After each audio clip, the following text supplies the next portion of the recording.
Bienvenidas, bienvenidos a esta segunda temporada de La Edad Media en el Arte. No saben la emoción que me embarga de pensar que esta es la segunda temporada de algún programa realizado por mí.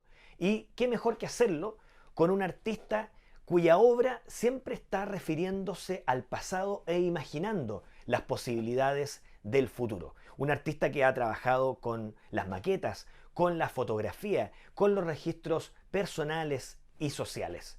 Estoy hablando de Leo Portus, aquí en nuestro programa La Edad Media en el Arte.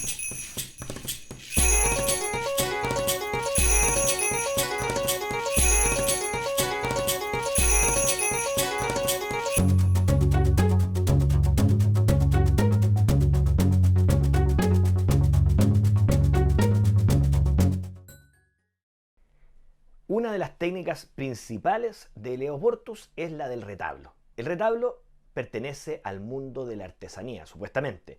Allí se lo usa para representar en una escala pequeña miniaturas de, por ejemplo, casas de campo, negocios, construcciones típicas de la colonia, etcétera, etcétera. Sin duda, iglesias. Bien, un pasado lejano que sin embargo Leo Portus cambia, porque él trata la modernidad como vamos a ver más adelante. Pero su técnica, la del retablo, tiene esa particularidad. Reduce la escala y a su vez traduce la materialidad.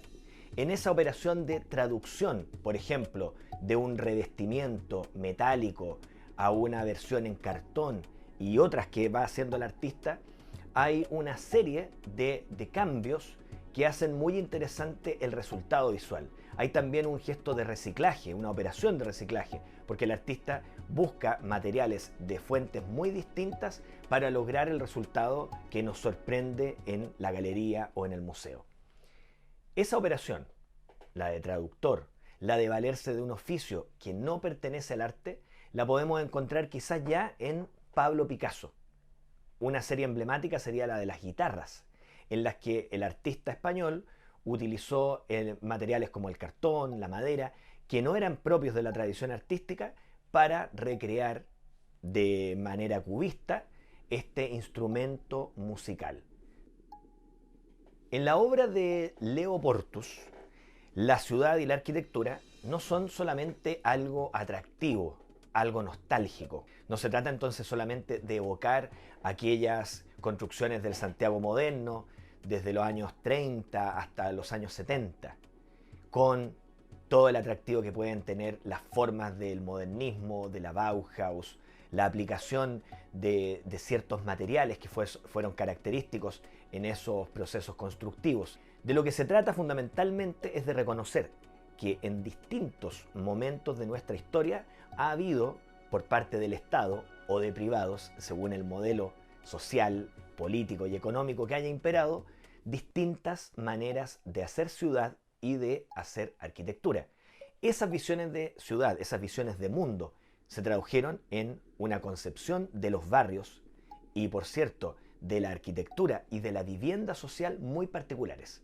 Leo Portus trabaja esas historias, las historias vinculadas a la vivienda social. Él mismo vive en una vivienda construida, si no me equivoco, en la década de los 60 y es parte de su historia que él lleva al espacio. Hay entonces una historia íntima y una historia social de la arquitectura que el artista desarrolla a lo largo de sus proyectos. Durante todo el siglo XX y, por cierto, hoy día, la preocupación por construir viviendas para aquellos que tienen menos recursos ha sido un problema de Estado, abordado, por cierto, de maneras muy diferentes por los gobiernos según su sello político ideológico. Ciertamente, desde el gobierno de Pedro Aguirre Cerda se instaló la necesidad de construir viviendas de calidad y podríamos decir con un concepto inclusivo respecto de la ubicación de esas casas, de esos edificios respecto de las ciudades. Algo que va a cambiar radicalmente durante la dictadura con procesos además de erradicación. Barrios con calidad arquitectónica, con un entorno estético estimulante, fueron el sello de muchos proyectos importantes construidos en varias ciudades de nuestro país. Concepción, Santiago, por nombrar solo dos. Ese tipo de proyectos han sido rescatados por Leonardo Portus. Dice el diccionario del concepto ucronía: reconstrucción histórica construida lógicamente, que se basa en hechos posibles, pero que no ha sucedido realmente. Eso es lo que Leo Portus hizo en el que probablemente sea uno de sus proyectos más ambiciosos. Me refiero a Estación Utopía, expuesto en el MAVI el año 2014. ¿Qué hizo el artista ahí? Imaginar cómo habrían sido algunas estaciones de metro de haber continuado Salvador Allende, la UP, en el poder. Ese ejercicio imaginativo no solo lo llevó a proyectar estilísticamente lo que podrían haber sido esas estaciones, sino que haber imaginado por completo cómo habría sido su equipamiento, qué tipo de arte habrían tenido. En ese sentido, ahí hay algo muy interesante. Junto con ver la arquitectura como una forma de pensar políticamente, estéticamente, la historia de nuestro país, hay un juego con las formas y con los oficios que hacen de esta obra una pieza, una exposición sumamente interesante. Ahí además él combinó la fotografía, las maquetas, para hacer la recreación de este mundo posible, de esta ucronía. La práctica fotográfica está íntimamente ligada al desarrollo de la arquitectura. Pensemos, nosotros conocemos muchas grandes obras de la arquitectura solo a través de las fotografías que alguien tomó. En el caso de Leo Portus, la fotografía es una herramienta de registro para luego traducirla en sus distintas técnicas, pero también es una técnica que tiene un valor por sí mismo. Leo Portus fotografía algunos edificios públicos de los años 60 y 70 y trata de demostrarnos por qué resultan interesantes, qué le llama la atención. Esa es una dimensión entonces fotográfica, estética respecto de la arquitectura. Pero hay otra de carácter social, que tiene que ver con las fotografías muchas veces que la propia gente toma de sus espacios o de ciertos lugares que les resultan significativos. Algo de eso hay en un proyecto titulado Villa Portales, el devenir de una utopía, del año 2011, en el cual Portus recopiló una serie de imágenes de gente que vivía en la Villa Portales. Está ahí entonces la dimensión personal y subjetiva de la arquitectura, porque la arquitectura, la ciudad, es eso, es historia, es cultura, pero sobre todo es emoción y es experiencia. Los arquitectos modernos tuvieron una cruzada contra el ornamento.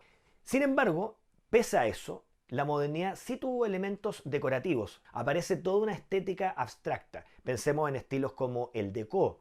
Y mucho más adelante, en los años 70, la arquitectura brutalista, de la cual hay ejemplos en nuestro país, como el edificio UNCTAD, hoy día GAM.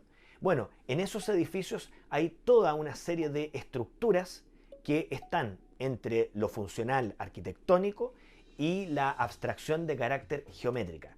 Esa fuente de inspiración le ha servido a Leo Portus para desarrollar otra fase de su producción, una fase que podríamos considerar de carácter escultórico y que abre sin duda nuevas y muy interesantes posibilidades para su obra. Las sombras están jugando un papel cada vez más significativo en los proyectos de Leo Portus. En el trabajo de Leo creo que tienen una particularidad. Se convierten en un elemento gráfico sumamente potente que además tiene unas cualidades de carácter simbólico. Podemos decir que las sombras son la proyección en el presente de un objeto que evoca el pasado. En el proyecto Habitabilidades Modernas del año 2017, lo que hizo Leo Portus fue recrear escultóricamente, a escala pequeña, una serie de elementos de naturaleza abstracta geométrica presentes en una serie de conjuntos habitacionales construidos entre las décadas del 40 y del 70. La forma proyectada entonces se convertía en un elemento misterioso, gráfico, que hacía patentes las huellas sociales, emocionales que esos proyectos cargan consigo. Hoy hemos visto cómo Leo Portus transforma la arquitectura de la ciudad en una manifestación artística que da cuenta de nuestra historia, de nuestra sensibilidad y de cómo concebimos el pasado, pero también el futuro. En nuestro programa, La Edad Media en el Arte.